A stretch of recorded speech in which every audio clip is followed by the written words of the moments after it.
नहमदुहु व नुसल्ली अला रसूलिल करीम अम्मा बाद फ़ाऊज़ु बिल्लाहि मिनश शैतानिर रजीम बिस्मिल्लाहिर्रहमानिर्रहीम।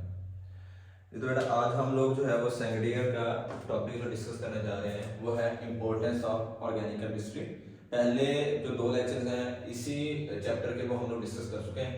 ये ज़्यादातर हमारा आता है शॉर्ट क्वेश्चंस के अंदर। इसके अंदर यानी कि अहमियत क्या है ऑर्गेनिक केमिस्ट्री की, कहाँ कहाँ पे ये इस्तेमाल होता है, उस चीज़ को हम लोग डिस्कस करेंगे। तो सबसे पहले चीज जो है वो हमारी आती है फूड, खुराक। खुराक के अंदर कोई भी चीज हम लोग खाते हैं जिसके अंदर हो गया, फॉर एग्जांपल हम लोग बात करें अगर चिकन की, मीट की बात कर लें, एग्स की बात कर लें, या एनीथिंग एल्स, कोई भी दूसरी चीज जो कि हम लोग अपने मेटाबॉलिज्म के लिए इस्तेमाल करते हैं। मेटाबॉलिज्म को आप लोगों ने बायोलॉजी में पढ़ा हुआ है, इसके अलावा छोटी क्लास में पढ़ा हुआ है। Any kind of reaction that are taking place in our body, हर किस्म का रिएक्शन जो कि हमारे जिस्म के अंदर हो रहा है बेटा, उसको हम लोग मेटाबॉलिज्म के अंदर इंक्लूड करते हैं। तो फूड मटेरियल्स में खाने के अंदर कोई भी चीज जो कि हम लोग खाते हैं डेली लाइफ के अंदर, वो सारी की सारी ऑर्गेनिक कंपाउंड के अंदर ही होती है।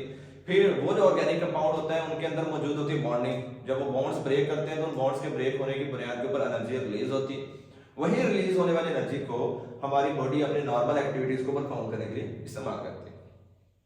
नेक्स्ट जो चीज आती है वो है क्लॉथ, कपड़े। हम लोग पहनने के लिए जो इस्तेमाल करते हैं, जैसे हम लोग ये कोट पहनते हैं, शलवार कमीज है, हमारी पैंट शर्ट है, हमारी इवन कोई भी चीज ड्रेसिंग के अंदर आ जाती है जिसको हम लोग पहनते हैं, वो सबसे पहले तो मोस्टली बनी होती है ये जो सिल्क है उसकी भी बनी होती है। धागा जो हम लोग लेते हैं, फाइबर्स वगैरह, वो भी हम लोग कॉटन से हासिल करते हैं जो कि प्लांट से ऑर्गेनिक कंपाउंड का मेजर सोर्स है। तो इसी तरीके से हम लोग उसको भी इंपॉर्टेंस के अंदर ही इस्तेमाल करते हैं, यानी कि हमारी डेली लाइफ के अंदर कपड़े पहनने के लिए जो हम लोग इस्तेमाल करते हैं, जूते पहनने के लिए इस्तेमाल करते हैं, सॉक्स पहनते हैं, वो सारे के सारे इन्हीं के अंदर से ऑर्गेनिक कंपाउंड के अंदर से ही हासिल होते हैं। नेक्स्ट आ जाता है स्ट्रक्चरल मटेरियल। स्ट्रक्चर मतलब ढांचा। ढांचा हम लोग किसी भी चीज का बनाना है, जैसे हम लोग बिल्डिंग का ढांचा बनाना है, तो हमारे पाकिस्तान में तो नहीं, बाकी इधर उधर फॉरेन कंट्रीज में अगर मोस्ट जगह पे हम लोग देखते हैं तो वो लकड़ियों से ही पूरे पूरी बिल्डिंग बनाते हैं, घर पूरे का पूरा लकड़ियों से बना होता है।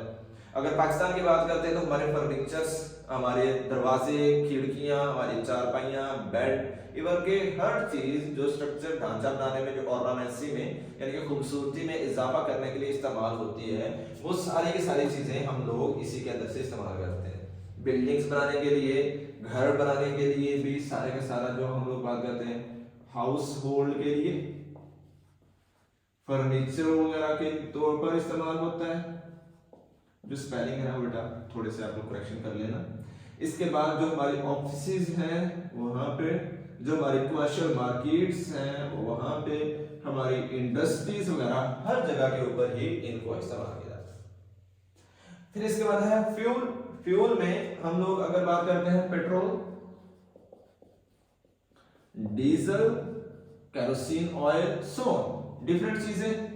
फिर LPG, CNG, so different products हैं जिनको हम लोग फ्यूल के तौर पर इस्तेमाल करते हैं। फ्यूल वो चीजें होती हैं जिनके अंदर से एनर्जी हासिल की जा सकती है और हम लोग अपनी एक्टिविटीज को परफॉर्म करते हैं। जैसे हमारी गाड़ियां चलती हैं, हमारे घरों में भी इसको इस्तेमाल किया जाता है एज ए फ्यूल, खाना वगैरह बनाने के लिए और भी बहुत ज्यादा सारे काम करने के लिए, हीट हासिल करने के लिए भी इस फ्यूल को यूज करते हैं। इसके अलावा इसी फ्यूल को हम लोग हीट पैदा करके थर्मल पावर स्टेशन के अंदर भी इस्तेमाल करते हैं, पावर जनरेशन के लिए भी इस्तेमाल करते हैं। वो सारी की सारी चीजें बेटा हमारी फ्यूल के अंदर आ जाती है। फिर नेक्स्ट बेटा लुब्रिकेंट। लुब्रिकेंट हम लोग कहते हैं वो चीजें जो कि फ्रिक्शन को कम करने के लिए इस्तेमाल की जाती हैं, फ्रिक्शन की कमी का बायस बनती हैं, जिसको हम लोगों ने फिजिक्स में पढ़ा हुआ। तो लुब्रिकेंट में जैसे ग्रीस है, वैक्स है, मोबिलाइल वगैरह है और बहुत ज्यादा सारी चीजें हैं जो कि लुब्रिकेशन में इस्तेमाल होती हैं, जिनको हम लोग कॉमनली अपने रिक्वायरमेंट के अकॉर्डिंग इस्तेमाल करते हैं। वैक्सीज वगैरह वो सारी लुब्रिकेंट्स के अंदर आ रहे हैं। फिर कुछ और भी चीजें हैं जिनको तैयार करने के लिए, जैसे प्लास्टिक मटेरियल्स हैं, सिंथेटिक फाइबर्स हैं, पीवीसी है, पॉलीविनाइल क्लोराइड है, फिर प्लास्टिक के बैग्स वगैरह हैं, शॉपर्स वगैरह हैं, और भी बहुत ज्यादा सारी इंडस्ट्रीज के अंदर भी जो हम लोग एक्टिविटीज परफॉर्म करते हैं उनके लिए भी हमें जरूरत होती है ऑर्गेनिक कंपाउंड की। जैसे हम लोग रंग करते हैं, डाइज इस्तेमाल करते हैं, कलर्स, पॉलिशेस, वार्निशेस वगैरह इस्तेमाल करते हैं, वो सारी के सारी बेटा ऑर्गेनिक कंपाउंड के अंदर ही आ जाते हैं। तो ये आज का छोटा सा टॉपिक था। इसके रिलेटेड अगर आप लोगों का कोई भी क्वेश्चन हो तो आप लोग कर सकते हो। Thank you, Allah Hafiz.